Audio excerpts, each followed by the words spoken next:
자, 우리가 붙잡을 언약의 말씀의 제목은 교회와 현장의 축복을 회복하자, 이 말씀입니다. 임마누엘 교회와 7천 목장을 향해서 주시는 1년 동안 성취하실 원단 메시지입니다.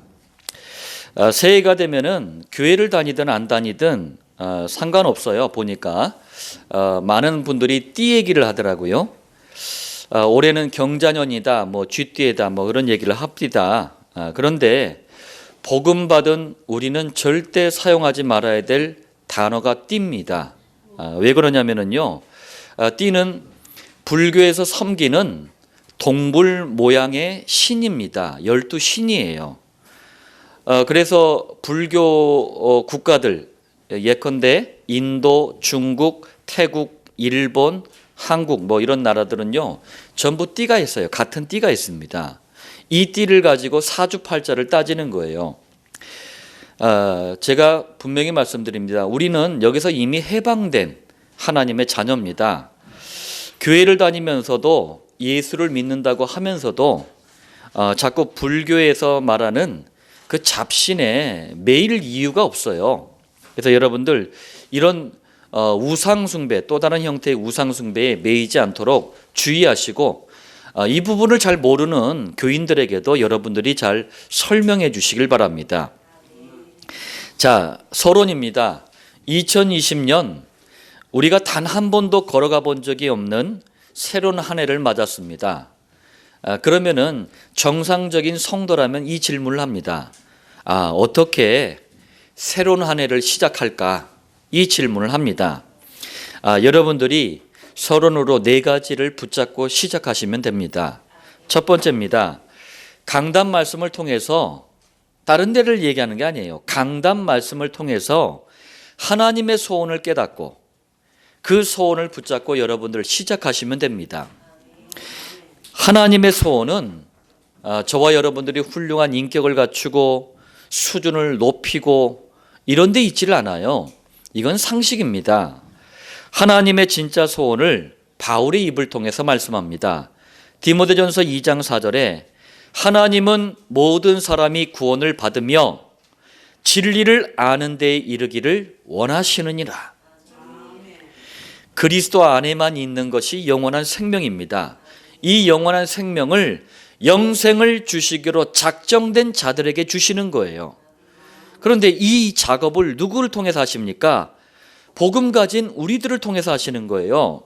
우리의 전도를 통해서 구원이라는 이 선물을 베풀고 계십니다.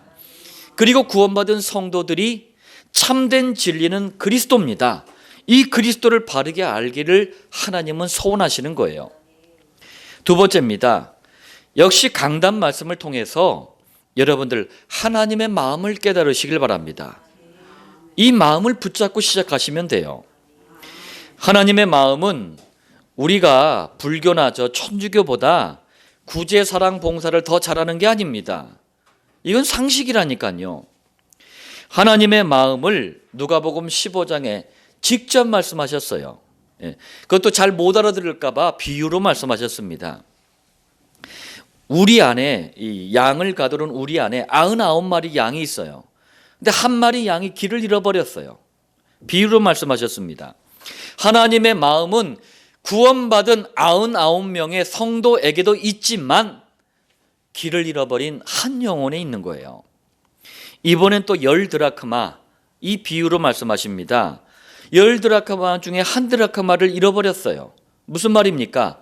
하나님의 마음은 구원받은 9명의 성도에게도 있지만 잃어버린 한 영혼에 있다.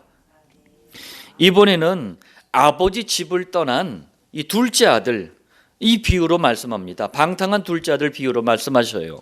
무슨 말씀입니까? 이미 구원받은 성도에게도 하나님의 마음은 있지만 잃어버린 한 영혼에 있다, 그 얘기입니다. 자, 세 번째입니다. 역시 강단 말씀을 통해서 여러분들이 하나님의 눈물은 도대체 어디 있는지를 아셔야 돼요. 하나님의 애통함이 어디 있는지 깨닫고 그거 붙잡고 가시면 됩니다. 하나님의 눈물은요, 저와 여러분들이 윤리적으로 도덕적으로 좀 모자라고 부족하고 뭐 여기에 있지 않습니다. 이건 상식입니다. 하나님이 뭐 때문에 눈물을 흘리십니까? 누가복음 23장 28절에 말씀하셔요. 예루살렘의 딸들아, 나를 위하여 울지 말고 너희와 너희 자녀를 위하여 울라. 하나님의 눈물은 복음을 놓친 그 부모와 당대에게 있는 거예요. 하나님의 눈물은 복음을 놓친 부모와 당대 때문에 복음을 받을 수 없어서 고통, 또 역시 고통당할 후대들에게 하나님의 눈물이 있는 거예요. 사동에 어린이 놀이터가 있어요. 그런데 놀이터마다 요즘 현수막을 이렇게 붙여놨어요. 그것도 경고 현수막이에요.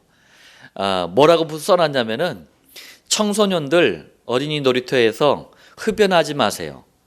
애정행각하지 마세요. 이런 경고 현수막이 붙었더라고요. 어른들이 에이, 요즘 애들 하여튼 막 그러더라고요. 우리가 여기에 좀 애통함을 가져야 돼요.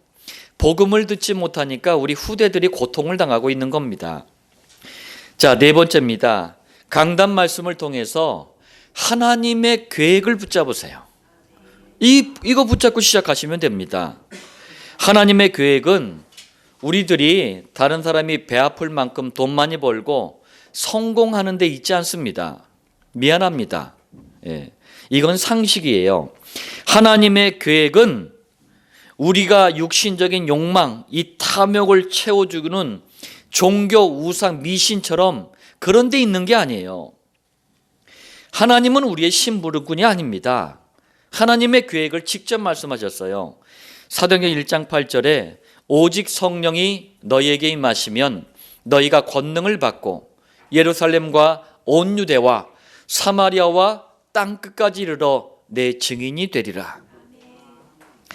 하나님은 아무렇게나 일하시는 게 아닙니다. 계획을 가지고 일하시는데 하나님의 모든 계획은 세계복음화, 곧 전도와 선교에 집중이 돼 있어요. 여러분들이 여기에 중심을 맞추면 됩니다. 2020년 어떻게 시작합니까? 이 네 가지 붙잡고 시작하시길 바랍니다. 자, 오늘 본론을 통해서 원단의 말씀을 나누고자 합니다. 교회와 현장의 축복을 회복하자. 첫 번째입니다. 우리가 회복해야 될 그럼 교회의 축복은 뭡니까? 교회의 축복. 자, 첫 번째입니다. 여러분들이 착각하지 마세요. 예배당을 그냥 막 크고 그냥 멋있게 그냥 막 삐까번쩍하게 막 짓는 거, 이걸 교회의 축복이라고 하지 않아요. 참고로 여러분들이 좀 아시길 바랍니다. 지금 많은 목사님들, 교인들이 교회에 대한 생각이 예배당을 성경보다 높이 올려놓은 단체가 천주교입니다. 천주교식으로 많이 생각을 하고 있어요. 이 천주교는 성경보다 예배당을 더 위에 올려놨어요. 그래서 일단은 막 크고 으리으리하게 짓습니다. 저도 불신자 때 성당에 가서 딱 앉아 있으니까요, 막 작은 소리만 해도 울림이 있더라고요. 할렐루야 이러면요, 할렐루야 할렐루야 할렐루야 하면서 웅장하게 막 울림이 있고, 그러니까 복음 모르고 거기 딱 앉아 있으면 그냥 넘어가는 거예요. 세계복음화를 위해 필요하다면 하나님이 우리에게 건물도 주시고 또 으리으리한 건물도 허락하실 것입니다.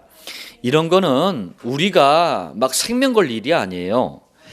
무조건 예배당 크기가 교회의 축복이라고 생각하는 그 착각, 틀린 생각을 여러분들 빨리 버리시길 바랍니다.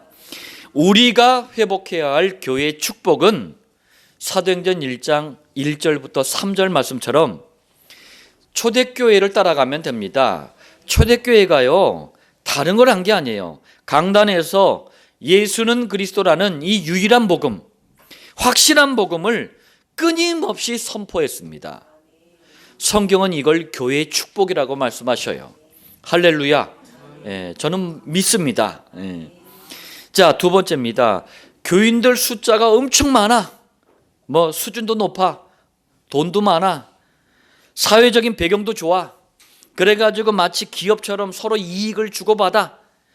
이런 것을 교회의 축복이라고 하지 않아요. 우리가 회복해야 될 교회의 축복은 사도행전 1장 8절입니다. 초대교회처럼 성령 충만의 비밀을 가지고 있어야 돼요. 그 성령 충만 속에 되어지는 세계복음화, 민족복음화, 지역복음화의 비전을 가지고 있어야 돼요. 저는 이 말씀도 믿습니다. 임마누엘 교회가 많은 교회와의 차이점, 우리가 앞서가는 이유가 뭡니까? 여기 있는 거예요. 진짜 교회의 축복을 아는 거예요. 세 번째입니다. 상이란 상은 다 휩쓸어. 대통령상도 받고 다 받아. 장길자의 안상홍 증인의 하나님의 교회처럼 구제, 사랑, 봉사, 이거 너무나 잘하는 게 교회의 축복이 아닙니다. 상식을 교회의 축복이라고 하지 않아요. 우리가 회복해야 될 교회의 축복은 사도행전 1장 11절, 이 초대교회처럼요, 복음을 모르는 개인, 민족, 시대, 지구, 그 결론이 어떻게 되는가 아는 겁니다. 여러분들, 우리는 마지막 때에 일어난 일들과 결론을 알고 있어요. 그렇기 때문에 교회가, 우리 성도가 어디에 인생의 방향을 맞춰야 되는지, 무엇을 위해서 뛰어야 되는지 목적지를 알고 있는 겁니다. 이게 교회의 축복이에요. 네 번째입니다. 육신의 탐욕과 이 욕심을 채워주는 기도가 있어요. 자신과 남을 끊임없이 정죄하는 율법적인 기도가 있습니다. 귀신에게 잡히기 쉽고 속기 쉬운 신비주의 기도가 있습니다. 이런 기도로 충만한 것을 교회의 축복이라고 하지 않아요. 자, 우리가 회복해야 될 교회의 축복은 뭡니까? 사도행전 1장 13절 14절처럼 이 초대교회처럼 기도하는 거예요. 어떻게? 예수가 그리스도라는 가장 확실한 복음, 그리고 성령 충만, 그 속에서 되어지는 세계복음화, 그리고 세계복음화와 연결되어 있는 그리스도의 재림, 요걸 약속으로, 언약으로 붙잡고 하나 되어서 오로지 기도하는 이 기도의 비밀을 갖는 게 교회의 축복입니다. 자, 우리가 회복해야 될 교회의 축복이 뭔지 이제 우리가 그림을 가졌습니다. 두 번째입니다. 우리가 회복해야 될 그럼 현장의 축복은 뭡니까? 먼저 여러분들이 현장의 의미부터 알아야 돼요. 에베소서 2장 1절에 보니까 허물과 죄로 죽었던 너희를, 자, 아담 때부터 시작된 원죄가 대물림되어 버렸어요. 그래서 우리 이 땅에 아담 이후로 태어나는 모든 사람들은 출생할 때부터 저주와 재앙을 당해야 되는 운명을 가졌습니다. 바로 이 운명을 가진 사람들을 현장이라고 하는 겁니다. 사도행전 10장 38절입니다. 마귀에게 눌린 모든 사람을, 무슨 말이죠? 마귀의 자녀라는 신분을 우리가 이미 가지고 출생할 때부터 실패와 고통을 당해야 되는 운명을 가져버렸어요. 이 운명을 가진 사람들을 현장이라고 하는 겁니다. 히브리서 2장 15절에 또 말씀합니다. 죽기를 무서워함으로 한평생 매여 종노릇하는 모든 자들, 무슨 말이에요? 지옥 가기 위해서 태어났어요. 아니, 행복한 줄 알고 태어났는데 지옥 가기 위해서 태어났기 때문에 출생할 때부터 허무와 방황에 시달려야 하는 운명을 가져버렸네. 이 운명을 가진 사람들을 현장이라고 합니다. 다시 한번 정리하겠습니다. 현장이 뭡니까? 그리스도를 모르는 모든 사람이 현장이에요. 복음이 필요한 모든 사람이 현장입니다. 이제 제가 성도님들께 현장 이러면은 여러분들은 이걸 떠올리셔야 돼요. 우리 임마누엘 교회와 또 7천 목장의 메시지에는 현장이란 단어가 참 많이 들어가 있습니다. 그 현장이란 단어가 나올 때마다 이걸 생각하셔야 돼요. 자, 이 현장을 살리는 것이 우리가 회복해야 될 현장의 축복입니다. 그렇다면 여러분들, 이게 왜 축복이냐고요? 왜 원죄 사단 지옥에 빠져 있는 사람들을 살리는 게 왜 축복입니까? 하나님께서는요, 이 현장 살리는 일에 모든 관심을 가지고 계셔요. 자, 어느 정도나 관심을 가지고 계시느냐? 이 현장을, 하나님이 예비하신 현장을 다 살리는 것을 세계복음화라고 합니다.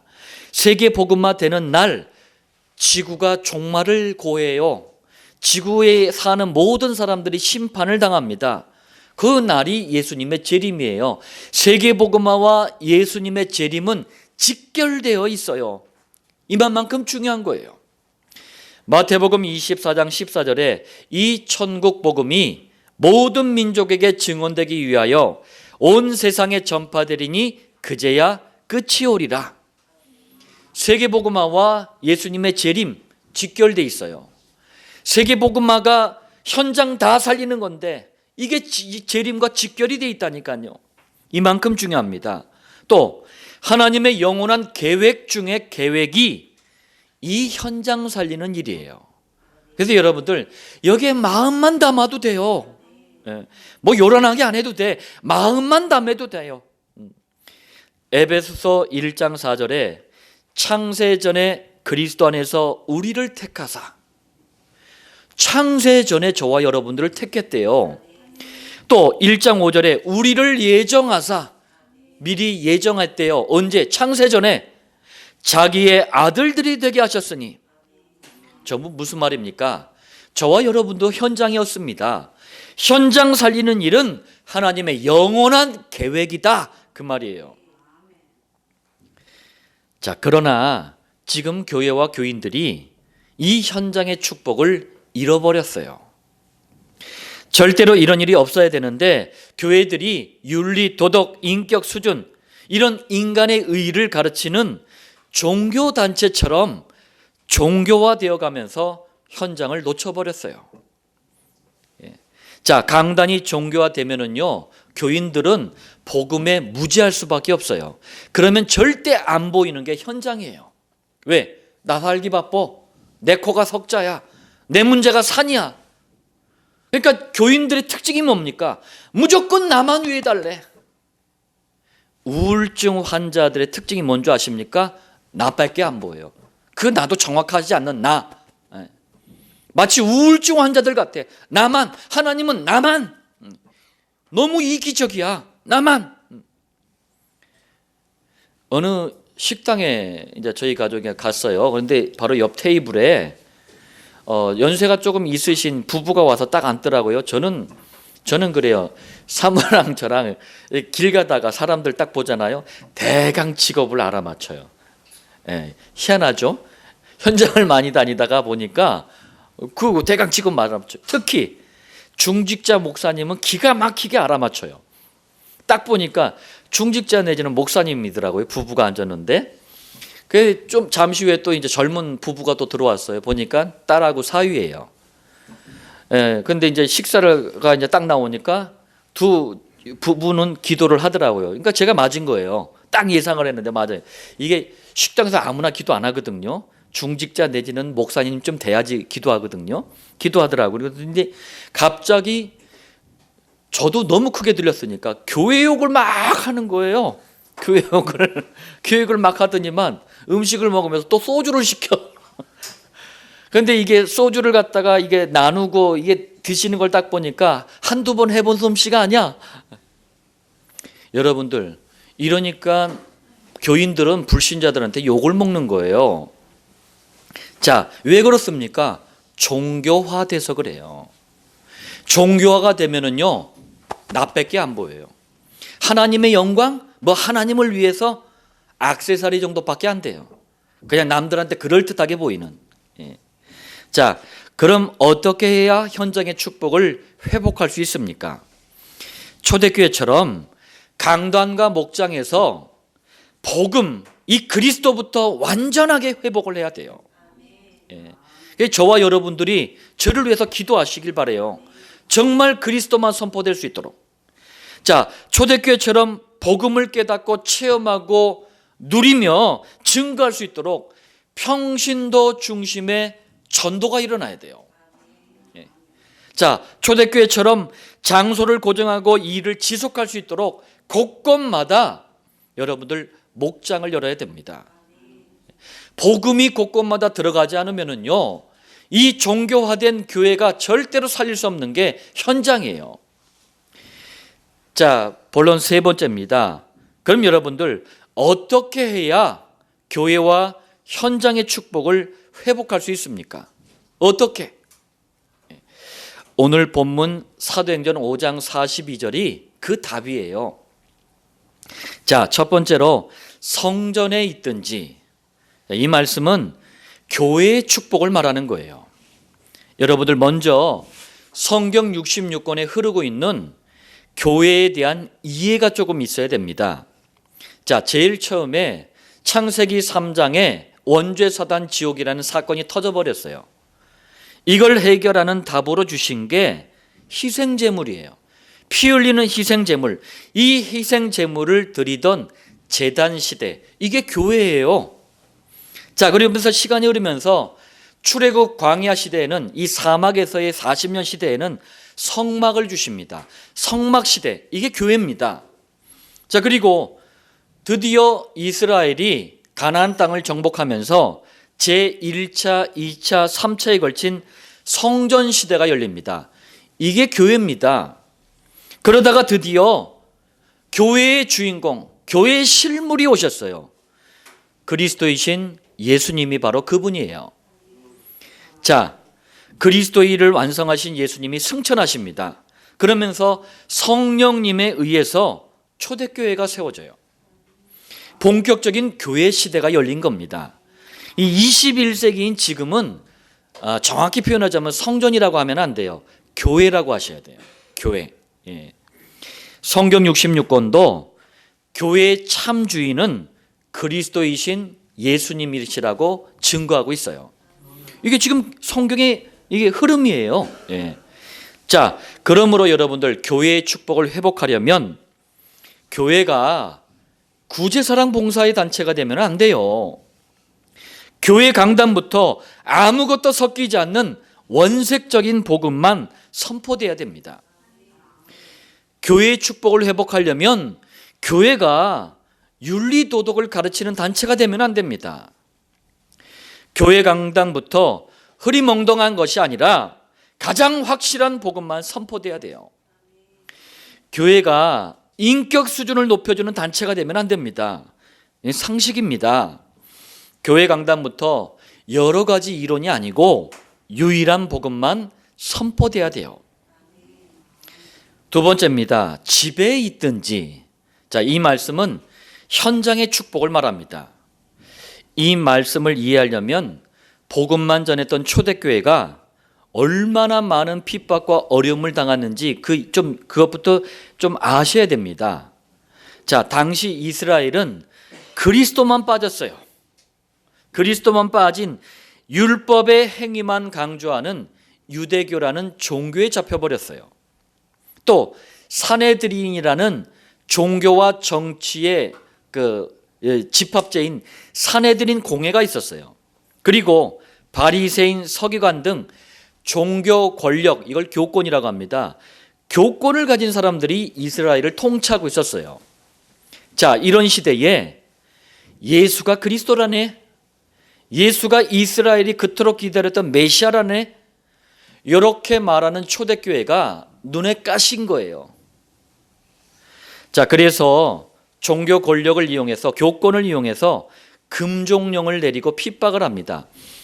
금종령이 말 그대로 발을 묶어버린 거예요. 발을 이 끈으로 묶었다는 얘기가 아니고, 이게 무슨 얘기냐면 초대교회에 예배드리러 간 게 들통이 나잖아요. 그러면은 경고를 딱 줘요. 그런데 또 가.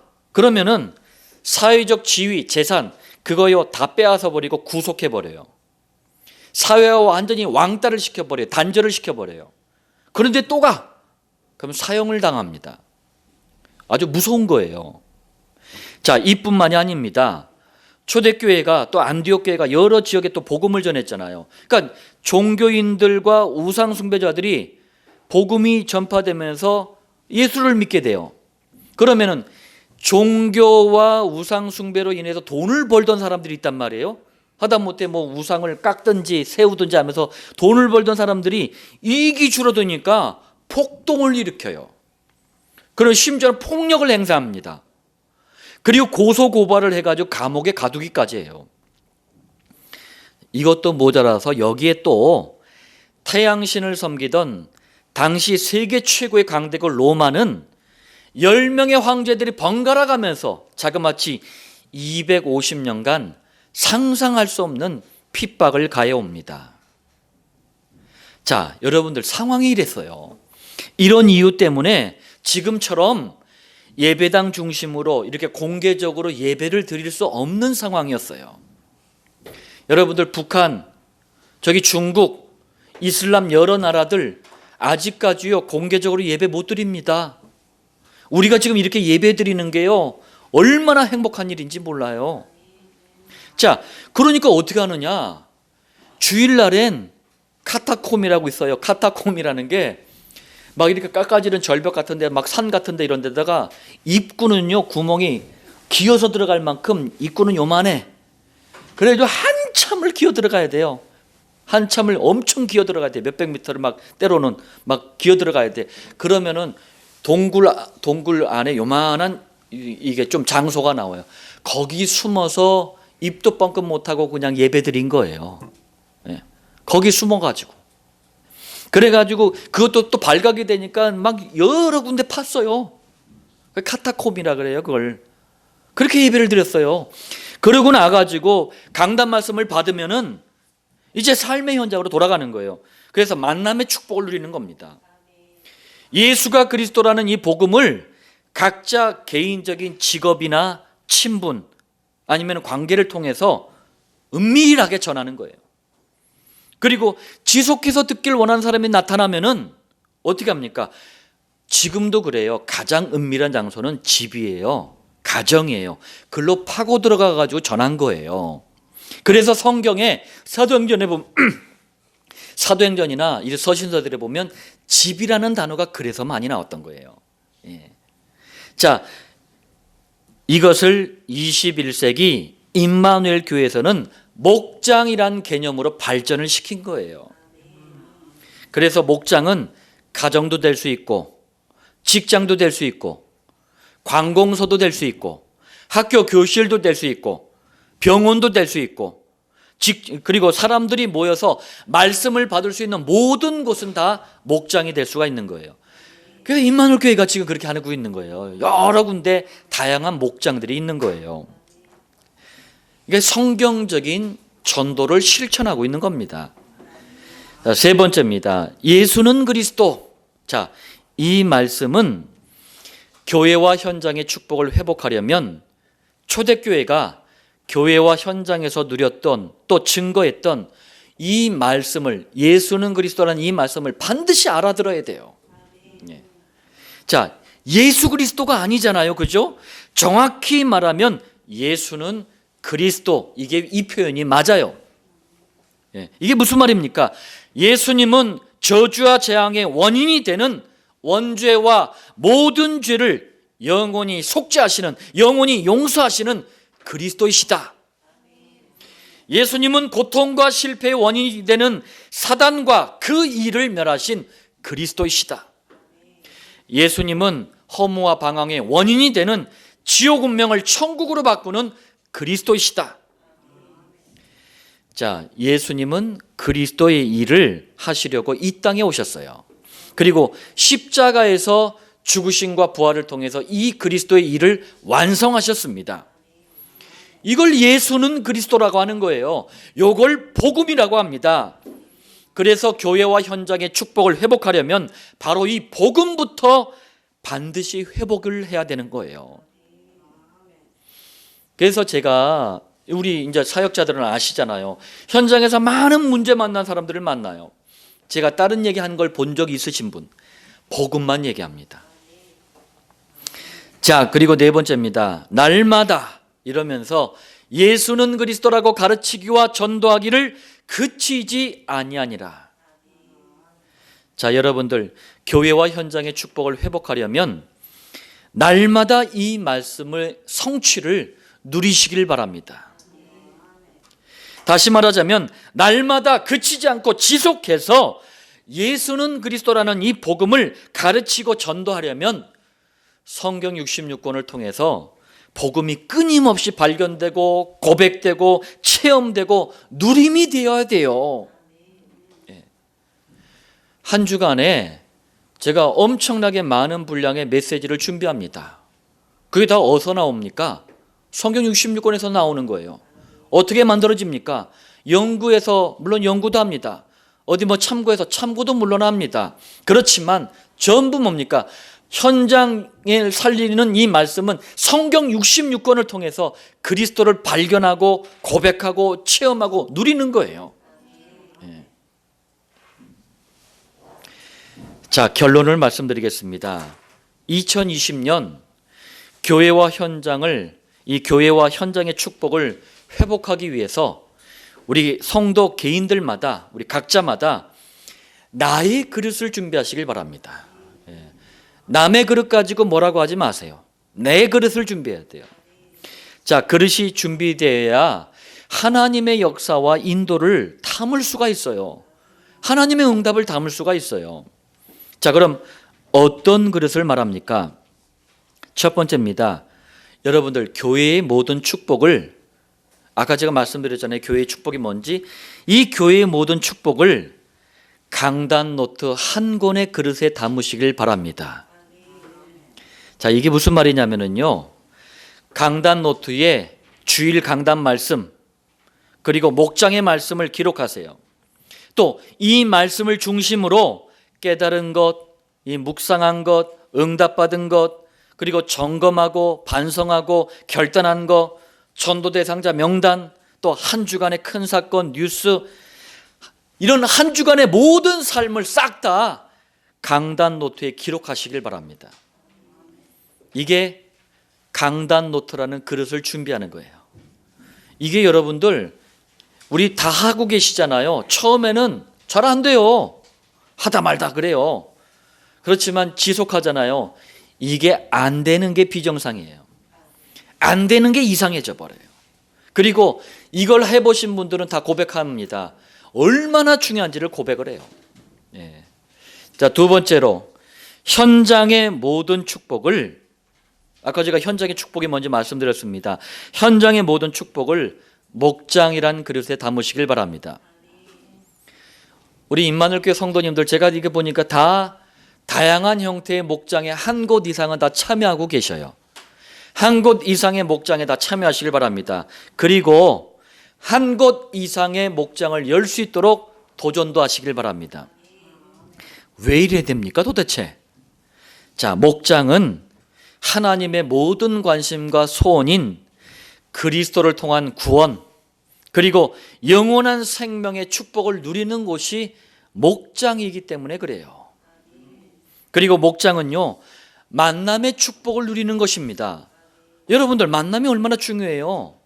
만남은 많은 응답이 예비가 돼 있어요. 그걸 누리는 곳이 목장이에요.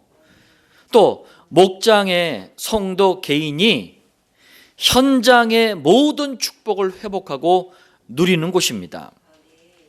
이 목장은요, 현장의 모든 축복이 하나님이 이렇게 예비해 놓으셨는데 목장을 통해서 하나님은 누리길 원하시는 거예요. 또 목장은 현장의 역사하는 사단을 꺾는 곳이 바로 목장이에요. 그러니까 사단과의 영적 전쟁의 가장 최일선 현장인 거예요.